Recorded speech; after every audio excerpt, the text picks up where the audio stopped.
In this video, we'll be creating wonderful scattered grasslands like this in the click of a button. We'll be using the free Geoscatter add-on, which does take a little bit of setting up, but it's very simple. One thing to be aware of before we start is that it's quite dense geometry, so it can be slow on slower machines. So watch out for that if you have a very old laptop or something. Lastly, if you want to know how to make detailed landscapes which are perfectly complemented by this type of scattering, then check out my environment course, link in the description. So let's start making some beautiful scattered grasslands. So the first thing to do is go to the Geoscatter website. So if I click on that, that will take you to this page here. And there's two things you need to download to get this to work. One is the add-on itself, so you can easily add what are called biomes to objects. And you can do that with one click with this add-on enabled. And the second is the biomes themselves. So if we go to downloads, we can see there's the Biome Reader. That's the thing we want. And you put in your name and email address here. The link is then sent to you and you can download the Biome Reader from there, and that's the add-on that we'll install in just a moment. The other thing is the biomes themselves. So these are the assets or groups of assets that are spread across the surface of your objects. If I click on the free option here, it will give you these 4 different biomes that you can download for free. Now I do believe the plant library is actually now $1,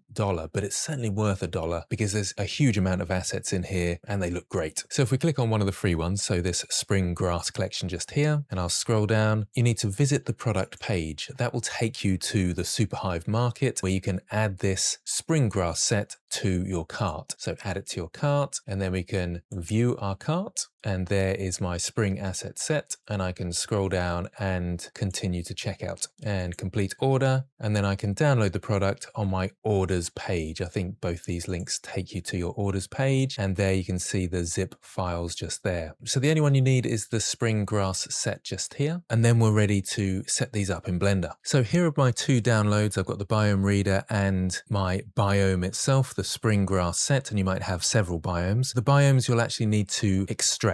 So I can extract those into the same folder. And if I go into this, you can see that you'll have a blend file with all the different objects in it. And if I go into that, you can see the different objects just here, and they give you an example with it scattered on the surface. But we don't want to just open up the blend file. We want to bring this into our asset folder. So I'm in a new blend file and I'm going to start by enabling the add-on. So we go up to Edit, Preferences. Under Add-ons, we don't search for it. We come across to the right-hand side here, click on the drop-down and Install from Disk. Navigate to the folder where you downloaded it to, and you should have the Biome Reader just here. Notice the version number. This is 5.2, so it will only work in 5.2. If you get an error message when you install it down the bottom, it's usually because you've got a different version of Blender to what it's expecting. So I can click on this and notice also that it is still a zip. We haven't unzipped it. You keep it as a zip and you just install from disk like this. That will install the Biome Reader add-on just here, and it should be ticked. Just double check that it is, and we can now close this down. Now what we have, if I press N on my keyboard and scroll down through my different add-ons, at the bottom here I've got Biome Reader. So that's the first part done, but we need to add in the asset pack. So we've managed to install the Biome Reader, but here's our asset pack that we want to place into Blender's asset folder so we can start using it. So we go back up to Edit and then Preferences, and under Asset Libraries, we have a path just here. Now you can actually add in a new local asset library, so this will be kept on your computer, or you can just place that file into your user library. So if I click on my user library here, mine is kept on my D drive in my Blender folder under Asset folder. So all I need to do is just drag and drop my file into this folder. So here's my downloaded folder. I can click and drag this into my Blender asset folder. And now that's in there, I should have all those assets in my asset browser now when I go back into Blender. So back into Blender, I can close this down. If I bring up the bottom just here and change that to the asset browser, I should be able to find my file nice and easily. So if I go to all libraries and go to my user library where I put it, we should be able to scroll through, and here are all those extra assets that I downloaded.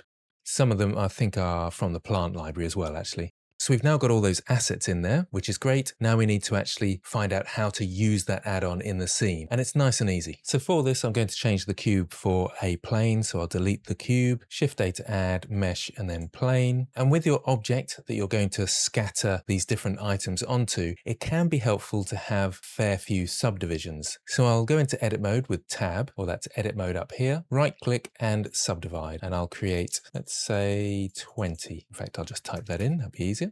So back into object mode, and we've got our tools at the side here. Remember, if I scroll down and choose Biome Reader, that will bring this up. And within here, we've got emitter at the top. This is the object you choose with the picker if you want. That's going to be scattering the different objects on it. Now I can just bring an object into the scene. So let's say this lawn piece just here. I can then, with that selected, say scatter objects, and it scatters the objects across the scene just like that. And then if we want to scroll down a bit, there's the system list, which is this one piece here, this density scatter just there. And I can rename this GS Lawn Mode 1. So I know exactly which one it is. And there's a beginner interface here, and you can change the density, the scale, and you can randomize it and so forth, and have a play with these basically. There is an option here for vertex paint, so you can paint the areas that you want it to go in. I won't go into too much detail with that. And what I'm actually going to do is delete this one because there's an even easier way of bringing this in. So I'll delete this and I'll just go to open biomes just here. And that's where we can see all the nice options for different grasses in this case.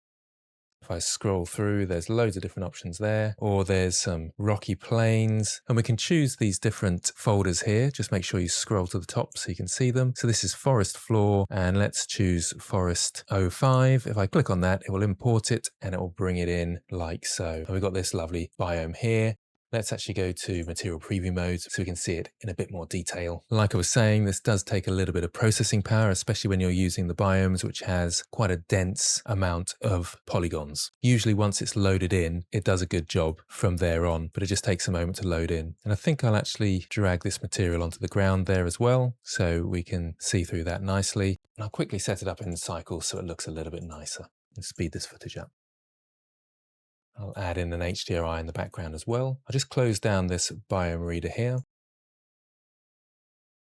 And there is our forest floor looking really nice. Just quickly back to layout mode now. And if you want to tweak any of these items, you have got the different separate pieces just here. And notice that if I click on one of them, these aspects might change. So I could change the forest moss, for example, and bring up the density. Let's take the seedling and turn that density up, and you can see that spreading throughout the biome there. And you can obviously delete some of these as well if you don't want to use them.